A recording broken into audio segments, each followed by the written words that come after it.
And when it goes beyond a certain point, that you get totally possessed by your own thought. Almost 90% of the human suffering is in just this. It's my wish and my blessing that you must get out of the prison of your own mind and know the beauty of creation.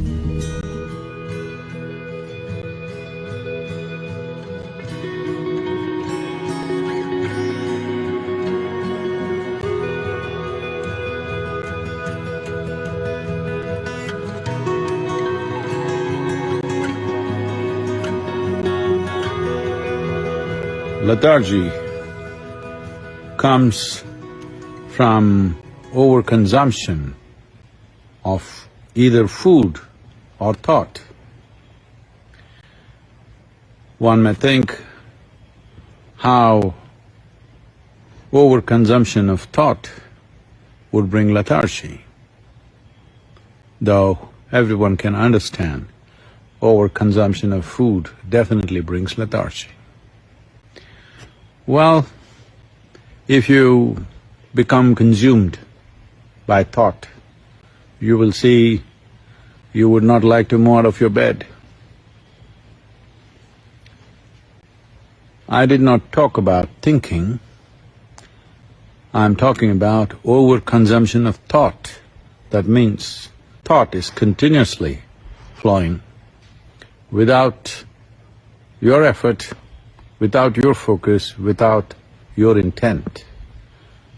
Once it becomes like this, you will see naturally you feel like avoiding physical activity. And when it goes beyond a certain point, that you get totally possessed by your own thought. Well, there are ugly names to describe that in medical terms. It's important. There is a certain amount of moderation in consumption of food and the endless amount of thought that could happen. Thinking consciously and just consuming or living upon thought or being consumed by thought are very different things. That is an unfortunate reality that for a whole lot of people, this distinction is not apparent, and the price that humanity is paying for that is not a fair price.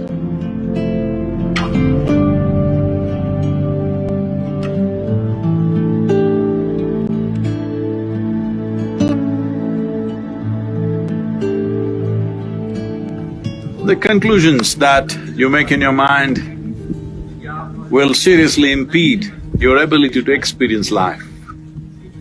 The stronger your conclusions are, the more you get identified with it, the more the psychological reality that you have seems like existential. Almost 90% of the human suffering is in just this. You misunderstand your psychological drama to be real. It's your drama. You can play it whichever way you want. If you're a good director of drama, you would make it the way you want it, otherwise it's happening haphazardly. Well, this is the reality of existence. How beautiful it is, but most people choose to live in their mind because they have made strong conclusions and it's no more a choice as to where they live. It's time you live on this planet, experience the beauty of creation and also the presence of the Creator in this creation. Just pay enough attention to every aspect of creation and you will see the presence of the source of creation in it. This is what you need to experience. The psychological drama is your making. It is too puny compared to the existential drama that's happening here. It's time you enjoy this. It's my wish and my blessing that you must get out of the prison of your own mind and know the beauty of creation. The most fundamental aspect that you need to take care of is that you don't make conclusions. If you do not make conclusions, the doors of your mind will not close.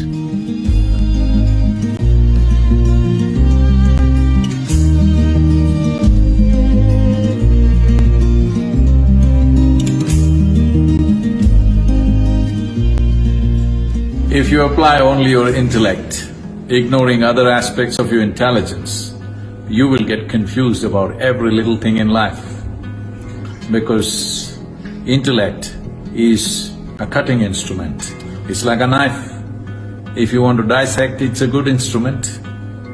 But if you try to sew with a knife, you will be left in tatters. Well, that is what most human beings are experiencing right now, that they are using a cutting instrument to stitch, to put things together.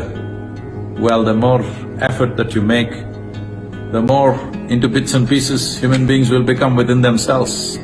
There was a time they divided the world, then they divided more and more. You have seen this, there was a time people could live together. There were families in India where there were 400, 600 people in one family living in one house. Then slowly it became just parents and children and grandchildren. Now grandparents became a little bit of a problem, so we send them elsewhere. Now children become a problem, we send them elsewhere. And slowly husband and wife are living in separate houses, meeting on weekends.